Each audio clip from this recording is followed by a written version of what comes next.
oyoq qo'l bo'g'im og'riqlari kuzatilishi boshlaydi, soch to'kilishi boshlaydi. Misol, aynan shu oqsili kamaygani natijasida, vitamin kamaygani natijasida shunaqa muammolar yuzaga keladimi? O'tirib turganda ba'zilarda tizzalarda qirs-qirs ovozlar eshitadi.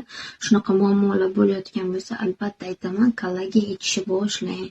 Kollagen bu har tomonlama sizni tanangizda juda zo'r ishlab beradi va ichki tashqi tomonlama yoshartiradi kollagen.